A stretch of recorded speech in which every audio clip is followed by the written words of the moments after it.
Hello, BookTube. Well, it's Tuesday, and that means Tag Tuesday. I wasn't going to participate in Tag Tuesday. I wasn't going to make any videos at all.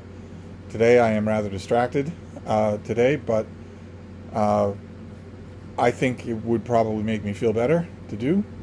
So I'll make a couple of videos and we'll see. We'll see how they go. No need to upload them if I don't like them.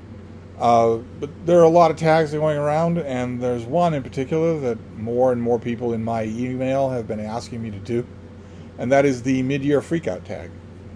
Sort of a BookTube tradition where you stop in June, in the middle of the year, and look back on how your reading has been so far. I think I do the Mid-Year Freakout Tag just about every year. So I thought I would do at least a version of it today. It's not as full a version as I would ordinarily do, but maybe it will suffice. So question number one is the best book that you've read so far this year. And this question, like many other questions in the tag, is hampered a bit by the fact that I make a year-end list of the best and worst books that I read in the year. June is actually when I kick the making of that list into gear. I'm scattered all over the landscape until June. Then I start to coalesce my notes and put those lists together. And those will occur on the first 15 days of December on my literary blog, my revived literary blog, Steve Reads. Those best and worst lists of the year I've been doing forever and ever, and I love them. But I tend not to keep a running of such things until about now. So the answers like this to categorical bests are going to be a little bit fuzzy. Not because I'm being coy, but because I'm really not coalescing that thinking just yet. The book that came to mind was Ada Palmer's book, Inventing the Renaissance. Big volume of Renaissance history. One of two big volumes of Renaissance history that came out so far this year. I really enjoyed it. It was not what I was expecting at all. It reminded me actually a lot of These Truths by Jill Lepore. Both in the fact that I was expecting a shrill social justice lecture and didn't get it, and also in the fact that if I didn't get that, I was expecting a more or less programmatic, straight-laced, one-volume history, and I got something much more engaging than that in both cases. I really liked Inventing the Renaissance, so I don't know that it's best, but it's the one that came to mind. I'll make the proper best list later on. Question number two is best sequel. That would be The Fate of the Day by Rick Atkinson, the second volume in his trilogy about the American Revolution. Just astoundingly good. These are just astoundingly good books. The first one was incredible. The second one, every bit as incredible. What a writer Rick Atkinson is. What a writer. So then question number three is favorite reread. I have done an enormous amount of rereading in 2025. Enormous. But I have a few things jotted down here. There was Carson Jensen's book, We the Drowned. I recently relatively recently found a paperback of that and just fell into rereading it. I've been a big fan of that book since I first read it, and it doesn't lose anything in the reread. Same thing is true with The Museum of Innocence by Orhan Pamuk. I recently found a paperback of that. The paperback held up fairly well, and the book was much better than I remembered. Much better. I think I remember that when I initially read it, I thought it was accomplished, as everything this author writes is, but that it was a little self-indulgent, and I didn't detect any of that this time around. But, you know, for rereads, I could also say Mr. Scarborough's Family, which I not only reread, but read aloud to you. And boy, does that change the reading experience. I loved it. I mean, I loved the book anyway, but I loved it so much more for that communal experience. How much fun we had reading Mr. Scarborough's Family. That was just so much fun. So it could be a number of things. Question number four is genres you've been loving. Well, one springs to mind immediately, and that is crime writing, crime fiction. I fell into crime fiction at the beginning of this year, and it has filled up the interstices and the cracks of my reading almost to the exclusion of all else. Just these little hour-long reads of novels by Ross MacDonald or Mickey Spillane, or especially Rex Stout, all the Nero Wolfe novels. So I would say that, and I've learned a lot. I know you're not supposed to read these things for what you can learn, and I wasn't. I was reading them to enjoy them, and I have enjoyed them quite a bit. But I've learned a lot also. I honestly think I've learned more about the craft of writing from reading one crime novel after another than I would from reading either books about the craft of writing or pieces of so-called more elevated fiction. I really think I have. In reading one crime novel after another, varying between just a handful of authors over and over and over again, I am more convinced than ever that a lot of the stuff that authors say about how they write their books is just hooey for interviewers and not real. I'm honestly coming to think that. I'm beginning to understand, I'm beginning to get a very good sense for when a crime novel that I'm reading was not plotted ahead of time. And all the authors will tell you, no, I plot exhaustively ahead of time. All of them will say that. I firmly believe that not all of them are telling the truth. Not to say that the books that aren't plotted ahead of time don't end up being really good, but I have found the whole experience I found fascinating, so I'm going to say crime fiction. Then number 5 is new release you haven't read yet but want to. Number 6 is most anticipated release of the second half of the year. And number 15 is books you need to read before the end of the year. And every time I do a Mid-Year Freakout Tag, I always group those together. They're all asking basically the same thing. And for me, they're asking about the same kind of book. Because as much as I've enjoyed the rereading that I've been doing all year, the bulk of my reading, 80% to 20%, is new releases in the American book market in 14 or 15 genres. So that's the bulk of the reading that I do. So these questions all have a very similar answer. It's not like there are a lot of booktubers who will answer this question by saying, I'm finally going to get around to reading The Woman in White by Wilkie Collins. I'm not in that position. The things that I'm looking forward to, the things that are on my docket are almost all new releases. There'll be happy surprises that I find secondhand. But I have, I'm going to group all of those together, and I have some covers for you. I have some pictures of some of the stuff that I'm going to be reading. Like, for instance, Penguin Classic, for the first time ever, is going to be reprinting The Diary of Lady Nijo, a 14th century Japanese diarist, much along the lines of Sei Shonagon or Murasaki Shikibu. Penguin, I don't think, has ever done this diary before. I have never actually read the whole of this diary before. This is a new translation, I think. It will have new notes. It will have a new introduction. Amazing. Just amazing. A wonderful thing to add. I'm hoping that it is really well done. Tengen, you can usually count on that. Then we have Clifton Grace. This is the Killing Age, How Violence Made the Modern World. And there you have an infamous picture of a mountain of American buffalo skulls. Just a mountain of them. Thousands and thousands of them in a mountain. One of many mountains. And I guess the author's theory is that his hypothesis is that gun violence, the violence of the Old West, the violence of genocide even, the violence of nonstop war, made the modern world. And by that I think he probably means modern America. But we will see. Then there's something by Sarah Weinman. This is Without Consent.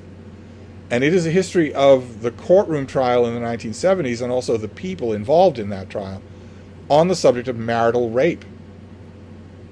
A woman coming forward and saying, the fact that I married this man does not mean he gets to have sex with me whenever he wants to.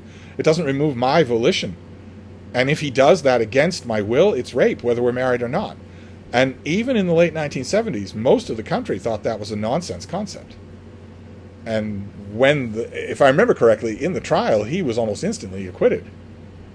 But this, I don't think I've ever read a book on the subject. So that is absolutely going to be fascinating. I would guarantee you that in large parts of America today, large segments of the population also just, if you were to say the term marital rape, they would just stare at you. They wouldn't have any idea what you're talking about. So I'll be very interested to see how the author deals with the subject. Then we have Grace Gibson. I don't think I've ever read this author, but I have read this kind of book. This is called Old Boots, and it is a Pride and Prejudice variation. So it's not what happened at Pemberley after the wedding or what happened at Longbourn before the wedding or anything like that. Instead, it's a variation on Pride and Prejudice. I've read a few of these. There are millions of them. That slightly alter things, alter the tone, alter the backstory, sometimes alter little events. on Pride and Prejudice to sort of weave in and around the more or less intact spine of the novel. I have never read one of these that it was actually any good. I am fascinated by them because I love the novel so much. But I've read every variation you can think of. I've read lesbian variations on this. There are endless gay variations on this with Darcy and Bingley. Just the subject's right there. It practically writes itself. And so on and so forth. I think this one, if I remember correctly, switches up the courtship of Elizabeth Bennet and Darcy. It adds a few details, switches things around a little. We'll see. Usually I just go at them for the writing skill of the author, and I don't find much either there. I don't know if it's just that it's not there, or that if you do a Pride and Prejudice variation, you are invoking Jane Austen, and you're going to look pretty anemic next to Jane Austen. Then we have Anthony Cheetum. This is a book of his called The Life and Death of Richard III. And I have my suspicions. This is a biography of King Richard III of England, and I have my suspicions right away, just by looking at this cover. Look at how sad he looks. And he's got the rod of the scepter of a king of England, of a rightful king of England. And also, look at how hale he looks. He's got the bright colors of the royal house all on top of him as a mantle, but he's also got armor on. He's not disfigured or deformed. He doesn't look evil or conniving. I have a feeling that this is going to be Ricardian slop, that this is going to be a Ricardian, that Anthony Cheetum is a fan of Richard III, thinks he's done wrong by history. I could be wrong. The cover looks to me like the initial gambit in a book-length piece of manipulation, of image manipulation, of damage control. We will see. I'm always up for a new biography of any royal. There's another one on this list. Then we have something by Marvin Tractenberg. This is Brunelleschi and the Moment of the Renaissance. And I think on one level this is just a biography of Filippo Brunelleschi, the guy who did this dome. A great, brutal, caustic, very intelligent, easy to get along with artisan during the Renaissance. Someone who's overshadowed by the painters and sculptors that we know so well. He's had 2 biographies that I've read, plus a great popular history book called Brunelleschi's Dome. I'm happy to read this other thing. It looks to me like it's going to be larger, a larger format, maybe full of illustrations. I'll take it either way. We have a book by Angie Hobbes called Why Plato Matters Now. Spoiler, he doesn't. I always say that I go into forthcoming books with a wide open mind, and I will go into this book with a wide open mind as well, but I'm not going to have a wide open mind if you tell me why the sky is purple. The sky is not purple. Plato does not matter, now or ever. So I'll be interested in seeing, instead of you making your case, you can't make that case, I will instead be interested in seeing what kind of a job this writer does with Plato, with examining his works. Then we have something by the late Darwin Cook. Can't wait. I will buy this. I will actually spend money on this. This is Batman Ego and Other Edits. This is all the Batman stories and artwork by Darwin Cook. He was a great artist, and this is going to be a great collection, even though it's Batman. I don't care. I will take any of these Darwin Cook posthumous collections that I can get, especially the more elaborate, the better. I don't exactly know how elaborate this is going to be, but I will take it either way, because he was that overused word, a visionary.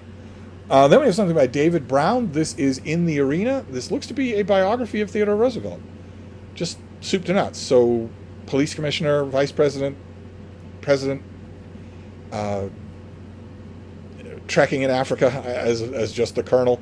It's got the usual, what has now become the usual cover gimmick for American presidential biographies, which is to really artificially, digitally enhance a photograph, colorize it, put pores in the skin, add all sorts of details like that in order to make it feel more contemporary.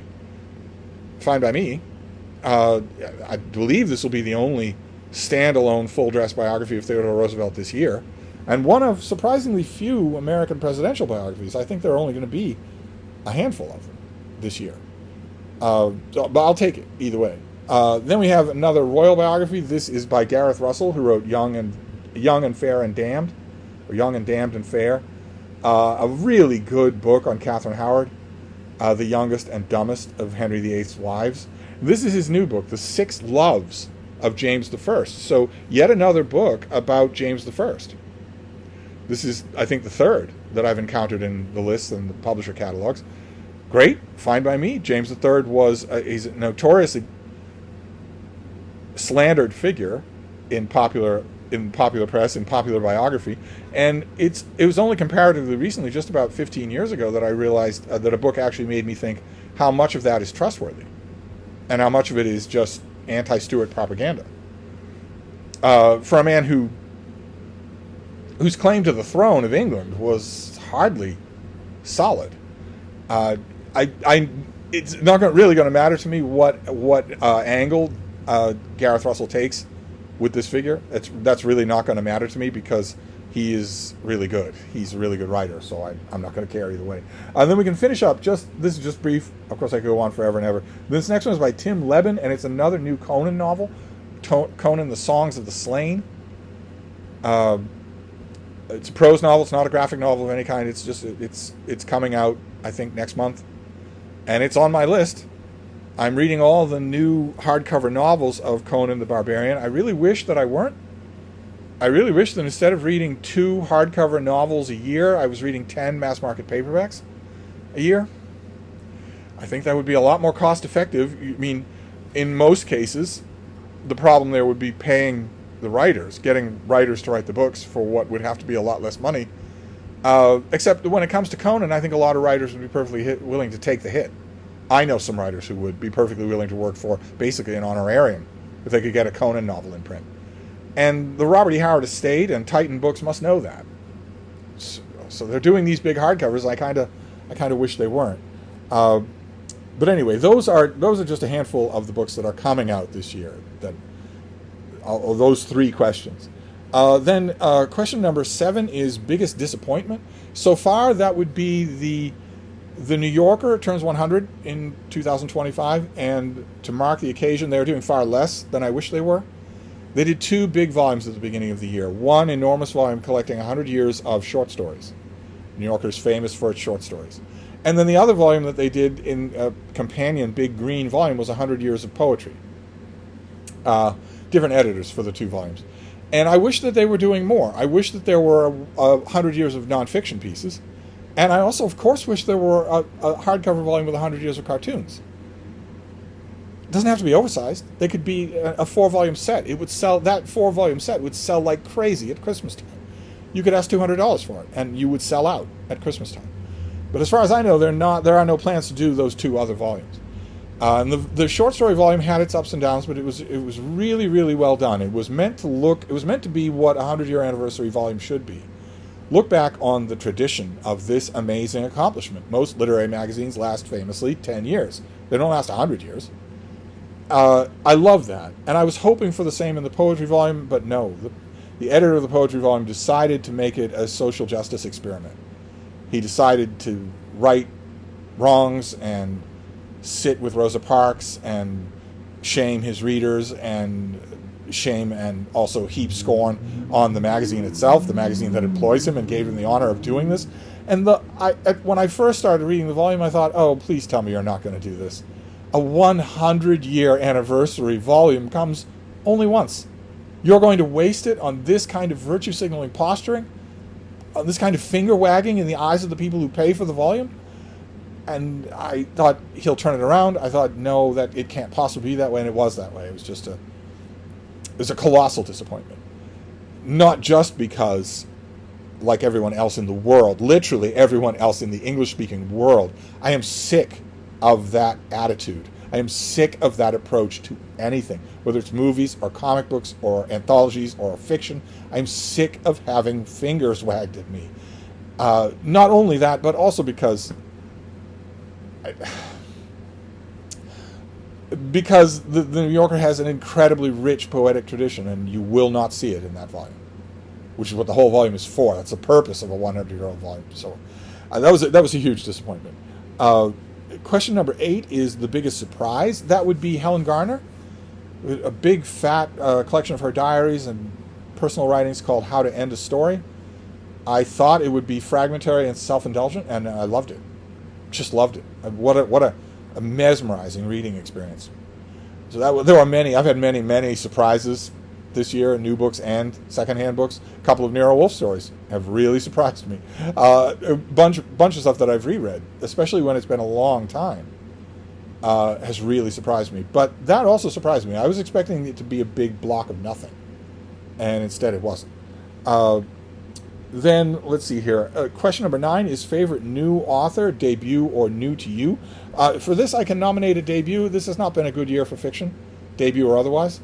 But there was a book called Letters from the Dead by Isabella Valeri. It's her debut. I don't know if we saw it on this channel or not. But it's very much the central female character is plucked out of the world where she's comfortable in, placed in a world where she seems to be surrounded by enemies, and her financial and personal future are at stake. And there's very much how the other half lives feeling that runs throughout the book, and that's tired, but I thought it was well done. It didn't blow my socks off. No debut has blown my socks off yet this year. I'm confident that some will, but none have yet. But Letters from the Dead I liked. Okay, then we hit a bit of a patch here. We have question number 10 is newest fictional crush. I don't have fictional crushes. Question number 11 is newest favorite character. I don't do favorite characters in that way. And also, I might point out that if newest fictional crush and newest favorite character are two different people, well, that's a thumbnail right there. That's a little abbreviation of how humans do romance wrong, how humans do affection wrong. If those are two different people, you've got a problem. Anyway, I don't have an answer to either one of them. Question number 12 is book that made you cry. I'm afraid books don't do that, so there's none. And then 13 is a book that made you happy, and here I almost have as unsatisfactory an answer because almost all of them do. Almost all of them do. I've mentioned before on this channel, and a number of you have done me the honor of taking me at my word. Very nice. In other parts of YouTube, I would not have been taken at my word, especially since I know the affect that I have. But I've said many times on this channel that when I start a new book, all the presuppositions go by the wayside, and I am giddy with joy. Giddy. You might be an author I've read before, you might be an author I've never read before, but you are starting with a blank page. What have you got from me now? I'm going to commune, I'm going to hook my mind to you and see what you do, what we do together. I love that feeling. Just love it. It makes me overjoyed, even if the book immediately starts disappointing, as they tend to do.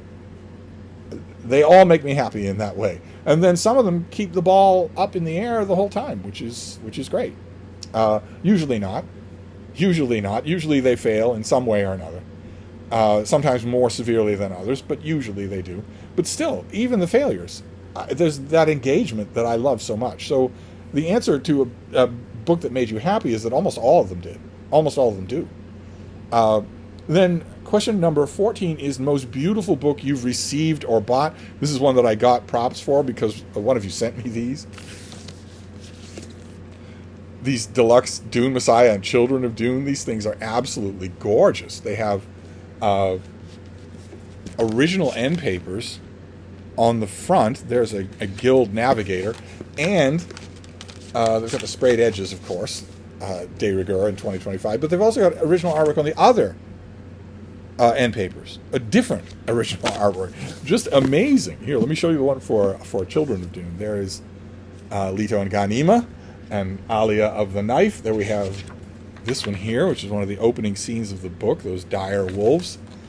And then the back one here, My Skin Is Not My Own. Just incredible. These are just beautiful. They're also, as near as I've been able to tell, fairly well made, and that's good because I don't care how pretty they are, I'm still going to read them. I don't get fancy editions and put them on a shelf and not read them. So I'm hoping they survive. I'm hoping they do. And then question number 16 to finish this out is favorite book community members. I cannot really express in the mid-year freakout tag how much BookTube has meant to me in 2025. It always means a lot to me. It's my home on the internet. But in 2025, it's meant more than I can say. And therefore, I could legitimately answer this question with all of it, all of the book community, especially the BookTube community. But I do have a sliver in mind. The young men of Book 2 have been a source of endless joy, endless teasing and fun poking, lots and lots of camaraderie, even visits here to Hyde Cottage in 2025. So I'm gonna give it to my fellow BBBBs, my fellow angry incels of Book 2. so that is the mid-year freakout tag. And I will leave the prompts down below because I imagine we should all do this. I mean, even if you don't do other stock taking tags, you should certainly do this one. But anyway, thank you for letting me talk to you. I will wrap this up and we will meet again. Thank you, Book 2.